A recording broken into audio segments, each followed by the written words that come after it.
Hello and welcome to Floss Tube number 16 from Moneik Quilts.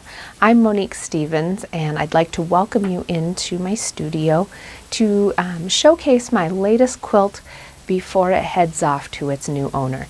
As you can see behind me, this is my gnome quilt, and I spent most of the summer working on these footy pajama gnomes, and the pattern is called Chillin' with My Gnomies, and it is a custom quilt for a high school friend of mine. We actually grew up together in my small hometown of Milesville, South Dakota, and she had asked me to make this gnome quilt for her one of her best friends. And so I used the fabric from Nantucket Summer. I had intended to use the real light white background Nantucket Summer ones for the beards, and that just wasn't coming across real well. So those are the grunge, kind of a white grunge. It has a white background, and Nantucket Summer is kind of a light blue, navy, green, very much summer themed fabric line, and it turned out really cute. I'll point this down a little bit and you can see the gnomes on the bottom as well. So again, it turned out really cute. And I'm so excited to be able to give it to her so she can give it to her friend. From those Nantucket Summer white fat quarters, I am working on what's called Sunnyside Stars from, I want to say Bonnie and Camille, but that's not right. I believe it's Camille's pattern, Sunnyside Stars, and those are all of the Hasker triangles, and they're all made. I am just using them kind of as a leader ender project. So I don't have them with me today, and I honestly wasn't even thinking about doing a quilt tube until I was realizing that this quilt was going to be gone pretty soon, and that what I'm doing, I wanted to showcase this quilt and the other projects that I'm working on currently. I am right now sewing two different pattern testing. So I'm pattern testing for a mystery quilt, and I'm pattern testing for a bag designer. And so those two projects have been taking up a lot of my time, and I haven't been able to share the finished projects with those projects. So you can't see me sewing and not see me sewing, especially on Instagram and Facebook. And so I have been working on a couple random small projects that I can show. So I'll show you what I did last night, and over the last couple weeks I have been working on the borders for my Frolic quilt. This was a mystery quilt in 2019. I finished the entire top. I didn't finish the borders. So I went to cut it out and realized I was 1.5 inch sashing cornerstone short all the way around the quilt. And it made me mad. And so I took it apart and I added those cornerstones to it last week, and I got it all trimmed up and ready to go. And then I made these, this is the final border that's going to go with the blue half square triangle final border, and these are the cornerstones. So I got these done last night. Now the quilt borders are ready to be put on. Again, didn't need to be done, not a priority honestly, but I just wanted to move it out of my sewing room. I keep moving it and moving it, and I said I'm going to be done.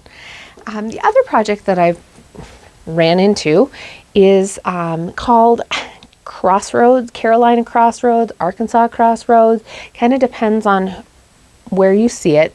APQ did a quilt along with this probably earlier this year, way earlier this year, and I cut out all my blocks. I've got, these are the final 5 that I sewed together last night. I've got them all made. I have all of the half square triangles for the points made. I have all the background cut out. I just hadn't worked on it. And so I pulled these out. These were kind of my leader and ender project as I was sewing other projects this week. My niece Molly's quilt is done, and I am ready to put the binding on it and hopefully take it to her this weekend. So that's kind of exciting. What I can't show you is what I have packed for this weekend.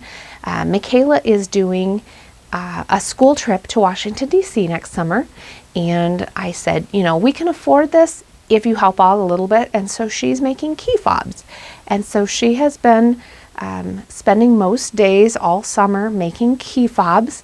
And I cut out the fabric for her. I cut out the interfacing. She presses it. She clips them all together after she's pressed them, and then she sews them. She can't change the bobbin in my home machine, and so I do have to change it and then let her sew for a couple hours each night. She has made over 200 key fobs. Again, she is going to town on it. She is doing all the sewing and all the pressing and everything herself, and so I'm really excited for her. She has a craft fair tomorrow in Saturday in Milesville, Phillip area in Phillip, South Dakota, and she is going to be selling those key fobs for to raise funds for her trip. So I also made some small bags, like just small zippered bags from the canvas that I had left over from some different projects, and I'm going to allow her to sell those as well to help raise money for her trip. So this week has really been focused on getting those bags made for the craft fair that's this weekend in Phillip. If you're local and you'd like to come and support her, I believe it's 9:30 to 4:30 on Saturday in Phillip on Main Street. So that's pretty exciting. And then whatever she has left, I will probably post on Facebook and Instagram if anyone is interested in supporting her on her journey to Washington, D.C. I'm also this month working on my month 3 for the Queen of Diamonds block of the month. I didn't get 2 sewn. Block 2 of month 1 took everything I had to get it sewn, and I had all of month 2, which was July, completely made, ready to be sewn together. They're all cut, pressed, everything, glue basted. I just didn't get them sewn. So I have started sewing month 2, and then I cut out one of month 3 already, and then as you can see, I've got all of the paper pieces, the acrylic templates, and my fabric all ready to be cut for month 3, and hopefully in the next couple weeks I will get to that. It is the start of school. We have 1 week until school starts on August 21st, so that is going to take up a lot of my time pretty quickly. And then as I was so excited to meet Holly Jones from Mrs. Jones Stitches. If you're a cross stitcher, she is on YouTube with her cross stitch floss tubes, and she's on Instagram as Mrs. Jones Stitches. And I just really was excited to get to meet her last Friday. We had lunch with her Aunt Lori, who is a friend from Quilt Guild of mine, and funny story how we met. We met, I had been following her when I started following floss tubes a couple years ago, and she happened to be at Missouri Star. I also saw pictures posted on social media that Lori was there, and I was like, hey, my friend Lori's there. And they took a picture together and posted it, and I didn't realize that they were related. So that was kind of funny. So when she was coming to Rapid City for vacation, I said, hey, I'd love to get together. And so we had lunch at Culver's, which they don't have, and so that was exciting. So I got to spend some time with them as well, and that was really exciting to meet in real life a floss tube friend. So she made me think about the Alexander Henry fabrics, because she had a Ghastly folder that her mom had made for her. So I found my Alexander Henry fabrics, and I've cut out a cowboy, and I've cut out a construction worker, And these are pressed and ready to go, and this is going to be my new project bags. So she just inspired me so much to make the Alexander Henry fabrics into project bags for my stitching projects. So those are a couple of things that I have cut out and I'm ready to sew once I get kind of the craziness of the fair taken care of. Our county fair, which is kind of a regional fair, starts next Friday. So Thursday, Friday, I will be superintendent of the sewing division for the fair. So that takes up a lot of time in addition to school starting. And my family is going on vacation without me, which I'm okay with because I love doing the fair. But the kids also have to have their 4-H projects done as well. So we are busy preparing 4-H projects that they will have ready to exhibit. They did a project day this summer, so they do have a few projects ready, but that's kind of the excitement that's coming in the next couple weeks for us. And so I have also been working on a project bag for my Queen of Diamonds block of the month, and it's all sewn together, except I really want to put like an extra pocket page in, and I'm not quite sure how to do that. And I need to be able to think about it and do it on a weekend when I can actually think and process because I'm designing it myself. So that's something that I'm also working on. So as I'm doing all these projects, I really hear a lot. I got to go home for a funeral of my godfather's brother. So an uncle to 2 of my very best friends, and I got to see them for the first time in years. I mean, Amy and Aaron and I were like best friends growing up through high school. It was so exciting to see them, to have them per se home.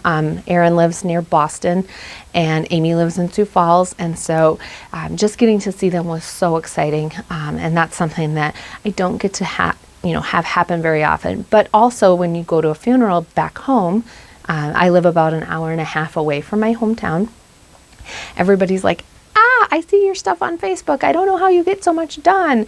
How do you do it? You have kids. Why do you get to sew so much? I was like, I don't sew a lot. I sew about an hour and a half most nights.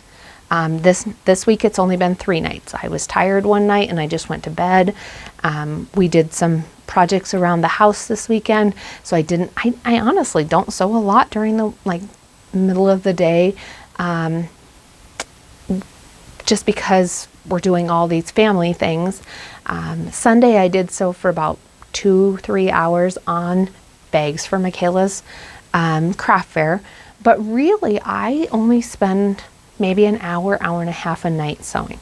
I do use my lunch times a lot of times to cut and prepare and prep things so that I can just sew them. I don't spend a lot of time ironing because A, it makes my bedroom hot, and B, it takes up time. So a lot of times I will sew projects and then I'll cut and I'll press them during lunch hour, and then I'll take them home and sew them that next step again later in the evening.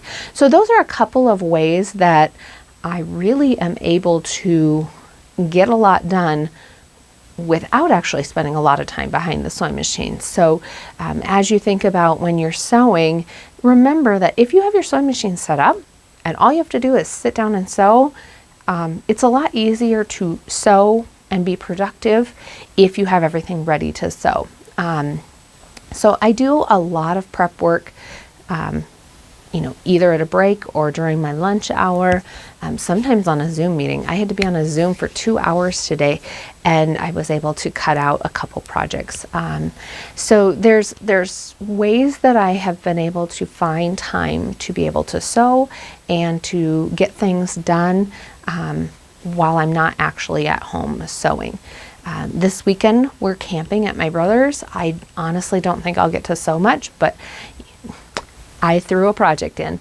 I have a couple different projects that are just sew around a square and cut them apart for half square triangles. They're really easy. They're really not very hard to sew. So that's exciting for me.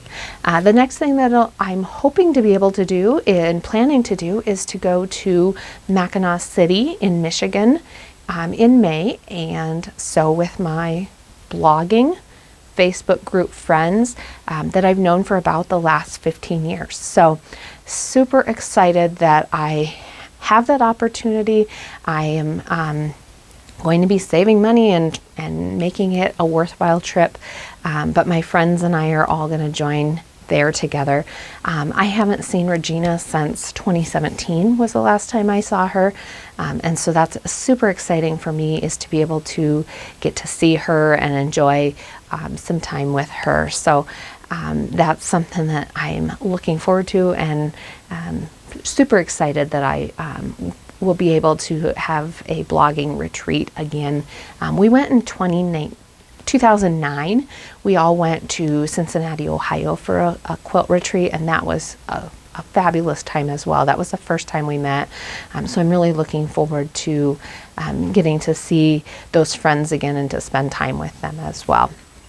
So thanks for joining with my floss tube, quilt tube, whatever you want to call it today.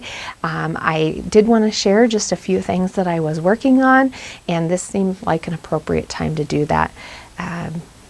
If you'd like to follow me on Instagram, I'm Quilt Moneik. Give me a like and a shout out here. And if you have any questions for me, I am a prolific bag maker and a very prolific quilter as well. I do so for others, and I make things for others as well. As I was getting ready for the county fair next week, I have given away all but one quilt. Every single big quilt, any quilted items that I made this year, I gave away. I'm going to ask my mother-in-law if I can use her quilt that I gave her to put in the fair, because again, I have one that I made for our bed, and the rest that I made, I gave away. And so that is exciting for me. That is why I do it, is I do want to give to people who enjoy my quilting. And so I have a few projects that I have in the works that I want to make for others. And oftentimes it's just getting that inspiration. You know, what colors does somebody like, or you know, what pattern do they like, and then I can make that quilt for them. I don't want to specifically ask them, but I want to find a way to, you know, make something for them. So those are the things that are going on in my world. I'm glad that you joined me for Quilttube today. And again, Quilt Moneik on Instagram and Moneik Quilts on Facebook. It's Moneik is how I spell Monique. So Quilt Moneik on Instagram. And thanks for joining me on Quilttube today. Have a great weekend.